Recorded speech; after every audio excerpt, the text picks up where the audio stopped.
Hey friends, this is Snake on the Table. I'm Tanner Cartright, this is Jerry Dorris, and we are here to talk about the uncomfortable topics. Jerry, what's our snake? Here's the question. Is it okay to question the narrative? Is it okay to question the narrative? And by that I would imagine the the consensus narrative on pretty much any topic. Sure. Yeah. So this gets into the idea of conspiracy theories and just thinking like, what should our attitude be as Christians towards things that, they don't seem to line up, and like, should we question those things? Yeah, and I think it would extend beyond conspiracy theories to things like history. Sure. As currently we've been talking about Churchill.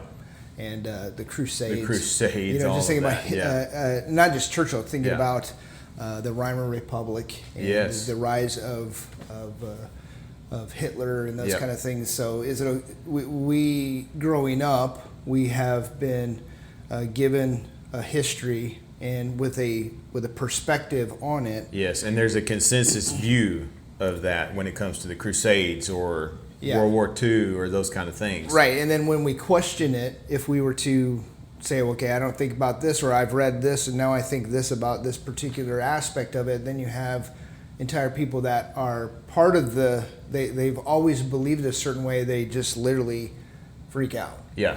So I think the reason why this is even a pertinent question is because, frankly, COVID. COVID killed us. Because before COVID, there's a lot of things I didn't even think to question.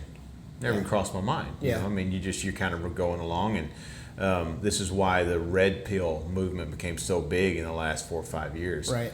But all of a sudden, since COVID, I'm willing to question a lot of things of the narratives that we've been sold. Yeah. And has been fed to us, and so. I think that's why you see a lot of guys questioning a lot of things, and all of us. Man, it can be hard not to end up going down those rabbit holes. Mm-hmm. And I think that's part of the question: should we go down those rabbit holes, and how should we? And what are our rails, our guidelines to doing that? I remember several months ago, you and I were talking about a particular topic, and I'm like, "Hey, man, hold my hand," because I feel like if we go down this hole, it's going coming back. There's no coming back from this one.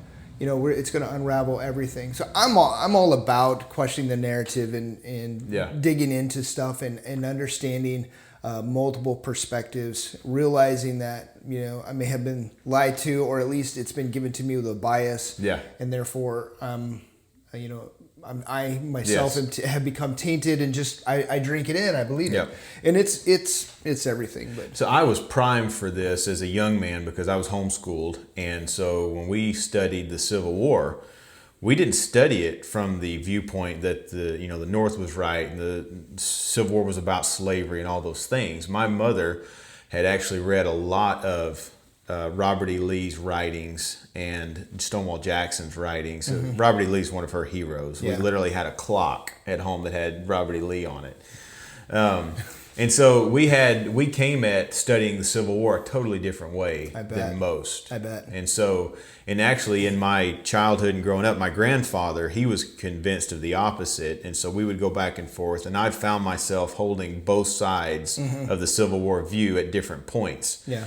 And the more that I've read, and I've come to the conclusion that the South were the good guys, that they were right. And we just lost half our audience. Well, I mean, maybe this is Snake on the Table. Or if you're okay with slavery now, that's what that meant. That's what that meant. That's what exactly. If you said that now, so now you're the South's a good guy. That means I want to bring slavery back. Exactly. Yeah. Yes, and so.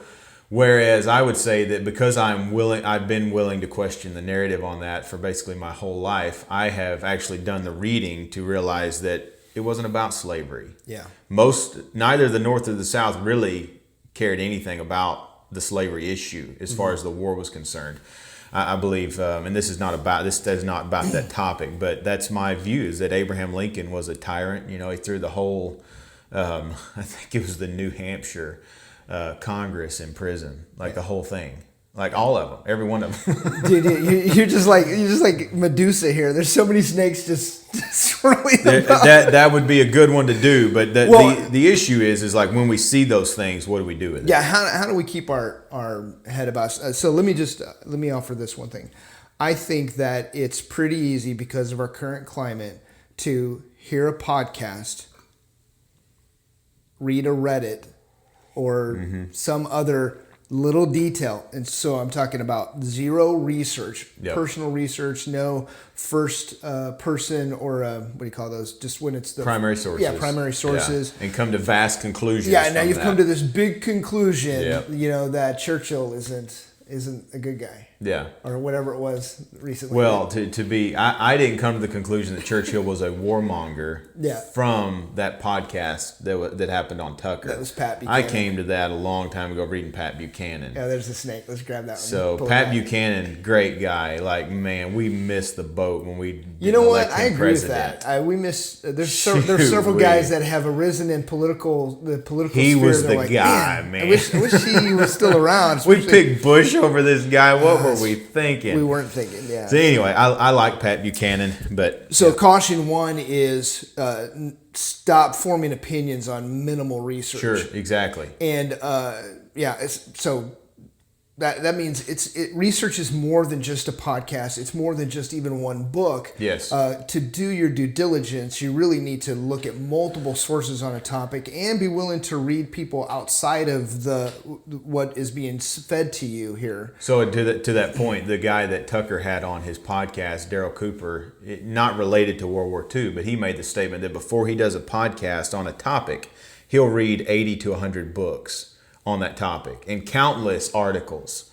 And so he will just literally saturate himself with the information and just go to everything. Which makes him very credible to us. Sure. And so with one source, just listening to this guy who makes this claim of doing all this reading, you're willing to jettison your understanding of history because this guy said it. I think that's weak. I think we need to be very careful about doing those kind of things. Sure. And go back and read the books that they've read. Yeah. Not that we need to read 180 books to form an opinion, but especially books that are dealing with the specific myths and then counteracting them in some way would be important work to do. Yeah. Well, and I think in any of these things we need to understand, not agree, but maybe at least understand both perspectives on any given issue. If I've got my blinders on so much, with Churchill being a warmonger, which I think he was. But if I believe that so strong, I'm not willing to look at all these other things. The guy was an incredible statesman. Yeah. I mean, unbelievable. And quick on his feet in debate. There were a lot of things to honor and respect about him. Sure.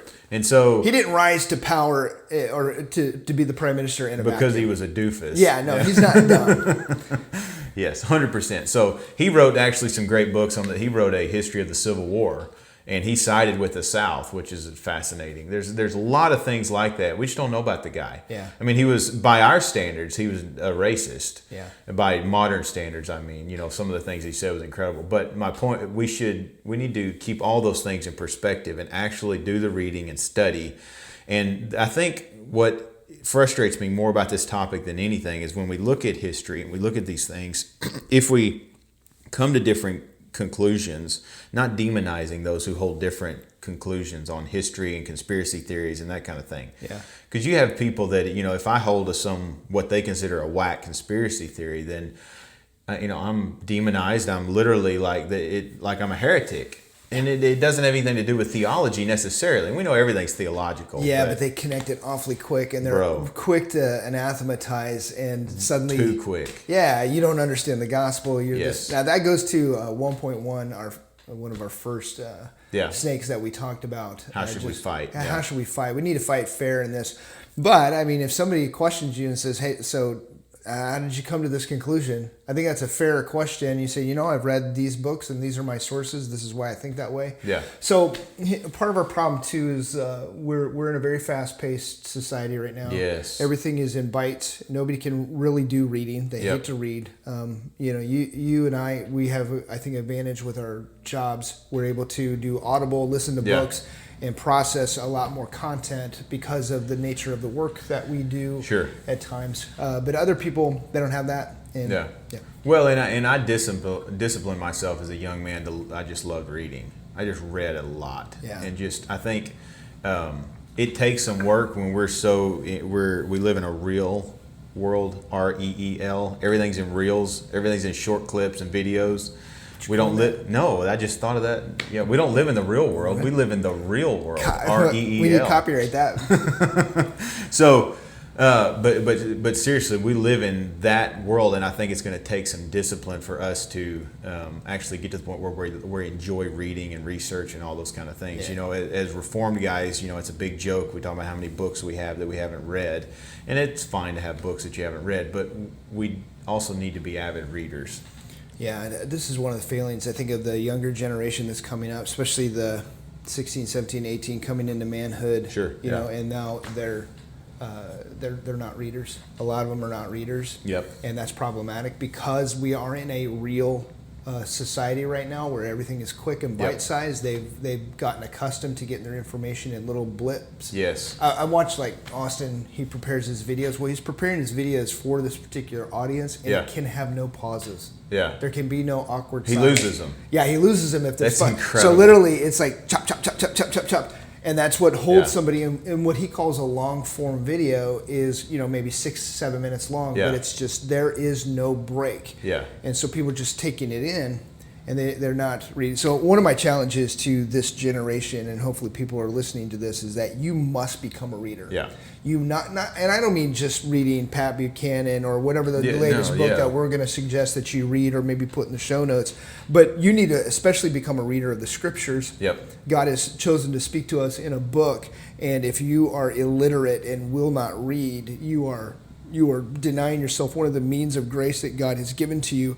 And so if you want to hear God, you must be a reader. Yep. So and by that I mean, obviously we listen to books, we watch books. I've seen, you know, where I haven't read. I like I forget what it's called, where I'm getting it on multiple angles. I'm reading it and I'm hearing it. Yeah. You know, it's immersive reading. Multi-sensory. I much prefer that. I much better retain those kind of things. But this is the discipline of men and women that you just got to get. You got to get over this. You got to start reading. Well, and I think long form podcasts are good as well. When people have done the research and they're giving you the sources and you can go look at those sources and all of that. It's like reading a book. It is. Yeah, if it's done well, if it's a good thing. Yeah, I mean, just to be frank, I'm even on the drive over here.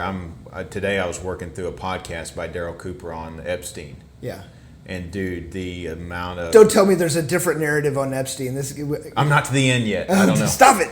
No, it's not for the faint of heart. It's rough. Some of the stuff that he talks about, obviously, but regardless, just that long form. You know, it's like a 4-hour.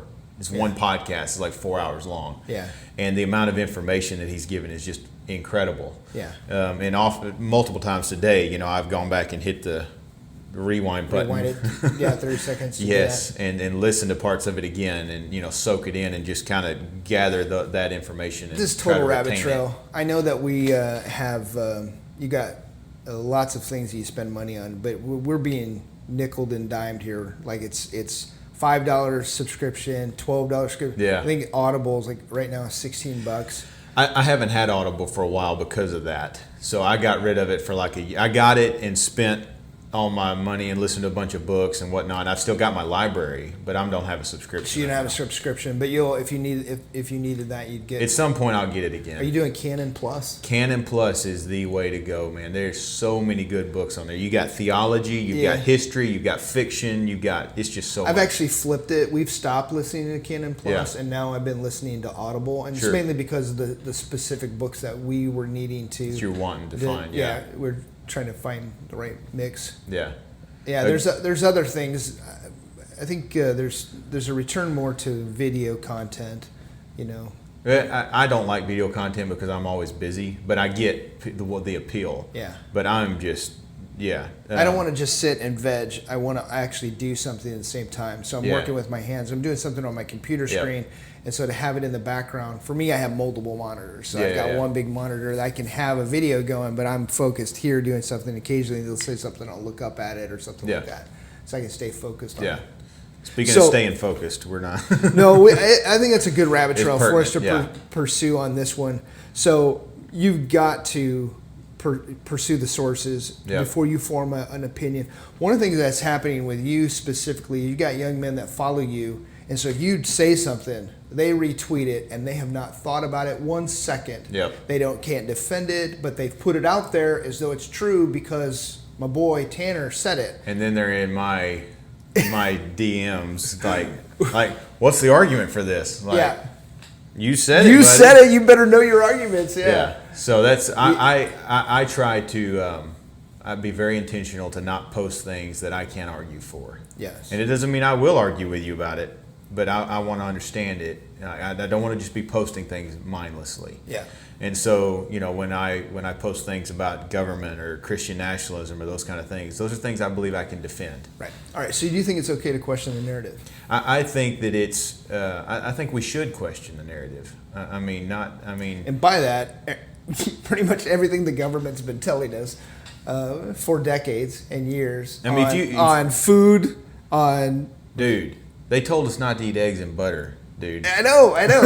So all these things we can go through. We're pumping. I'm going to get you on one. They're pumping our bodies full of seed oils. Seed oils. Oh, that's not. Is that really a snake anymore? Bro, we need 70% of America's calorie intake is seed oils. Bro. And we wonder why we're all fat and dying. Yeah, you're not. I am. But that's because you work out in the field and I have to work on a computer all day. Exactly. I've got an advantage. I don't even do fat right. I think the left side of my body is actually a little fatter than my right side because I use my right hand on my mouse. It's so ridiculous. Oh, man. Yeah, but those kind of things, I think there's a resurgence of that, and it's good. I think the questioning the narrative is now the norm. Yeah. As opposed to you were a conspiracy theorist. You were an Alex Jones type, know. And now we've proven that the chemicals in our water make the frogs gay. Yeah, but bro, here's the real problem is that a lot of the conspiracies over the last 4 years, especially dealing with COVID and health and those kind of things, we were right. Yeah.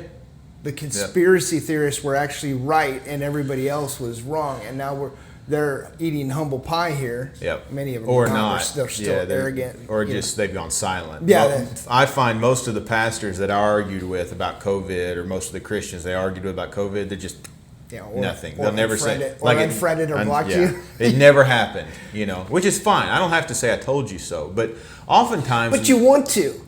Well. Yeah, you do. You just fight that. And take those thoughts captive.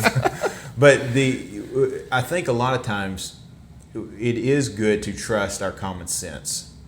So with COVID at the beginning, a lot of us were like, this ain't right. Yeah. This ain't right. Like it didn't pass the sniff test. Yeah.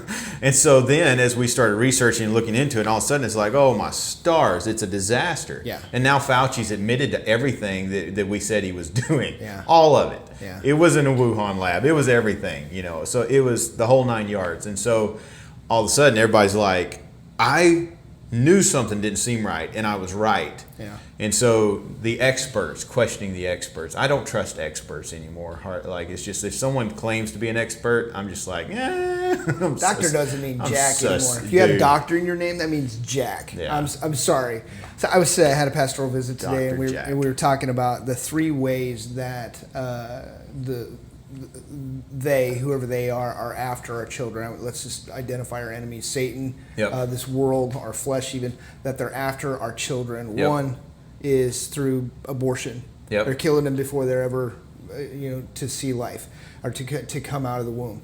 The next is sterilization. That's what we're seeing with the COVID thing. And third, if they can't kill them and can't prevent you from having them, then they're going to try to indoctrinate them in our school systems and in the culture around us into to the woke virus here that's around us. It was a really good conversation that we're having. Entertainment. Yes. Yeah. That's a good snake. But you don't have to send your kids to the world anymore. The world's in your home. Yeah. Through devices and TVs and phones and stuff. So we've got to be careful what our kids are being fed. Yeah. All right. Question narrative. There's so many narratives to question. Oh yeah. And I know we have some topics on the table. Flat Earth. Yeah. So here, my position is it's not wrong to question that, but I don't think you have to get very far into questioning that before you realize it's all ridiculous. Yeah. Like, so I would question. I question everything, but question the narrative that you've just been refed. I've seen that a lot where somebody just did this to me the other day. They sent me and said, "Hey, did you see that if you ask Alexa that it's going to tell you not to vote for Trump but to vote for Kamala?" And so I'm like, okay, so do it. It didn't do it on mine. Yeah. And here's why. I know how to program these. I know if I ask it a wake word and a question, I can pre-program it to tell me the answer. And so somebody had done that on a TikTok, and it's being spread everywhere that Amazon is pro Kamala, and it actually, when I asked it who to vote for, it says it literally says, "I don't think that bots should be giving political advice." That was actually a really good answer. It's a good answer. I agree with you there. Yeah. But Skynet shouldn't be telling us. But they were so deceived. Yeah. They were deceived to the point that it was actually being sent to me. Yeah. And no fault on their part. It's just the reality is. So I've been convinced that Churchill was not a good guy. Am I willing to be unconvinced of that? Like, am I willing to have my mind changed on that? And the answer is yes. You better be. If he's a good guy, then praise. So that's great. Yeah. I don't have any animus towards Churchill. I read it. I read Buchanan talking about this and read all the quotes and all the primary sources, and I'm like, I don't know what other conclusion I can come to. Mm-hmm. But I'm open to that. And so that's. When we start looking into things like flat Earth, and we realize that men, like 1,000 years ago, with 2 sticks and a measuring tape, or they didn't have a measuring tape, but 2 sticks in the ground, knew that the Earth was round. It just, that narrative doesn't hold up. That's a tough one, and I'll go ahead and say this because I do want to do one on flat Earth. I'm gonna really go through this, because we got friends that we love, and that have been convinced of that. I actually love my flat Earth friends because they have a willingness to really take the Bible seriously for what it says. I think their hermeneutic's wrong. I think it's led them down the wrong path, but they're willing to say, "Hey, you know what? If the Bible says this, I don't care what anybody says. I'm going to believe the Bible." We should be like that. That's a commendable quality, and we should be like that. The problem is that their hermeneutic is off, and we need to actually look at all of those passages. Like, does the moon have its own light source? That kind of stuff. We read scriptures in context, not literally. Right. Jesus isn't a door, literally. Well, and that's one of those hermeneutic things. Man, we are. I don't know if we are off. There's just so many snakes in this one here. Should we question the narrative? Gets to a lot of the topics we're going to talk about. It really does. Yeah, absolutely. So that's part of what we're doing on Snake at the Table is questioning the narrative. We're taking the snake that nobody wants to talk about, that no one wants to question. Let's look at it and talk about it and dissect it. Yeah. Kill that joker. Kill it dead. Bottom line, I think it's good to question the narrative. I think that one of the main things we have to have is good brothers around us that can be buffers that we can bounce things off of, and we say, "Bro, you're off on that." Hold us accountable, keep us from going too far. Yes, and just challenging. We need to be challenged. The way Andrew was doing with me with Churchill. Yeah, push him back and showing me why he believes what he believes, and that is so helpful. It keeps. Say his name on the show. We don't know who Andrew. Nobody knows who Andrew is. He's going to be validated and everything. You're actually going on his podcast. I am. Yeah, I'm going on their podcast. So I'm actually already recorded it, but it'll be. We'll release it. I'm not sure when it's out. But yeah. Very good.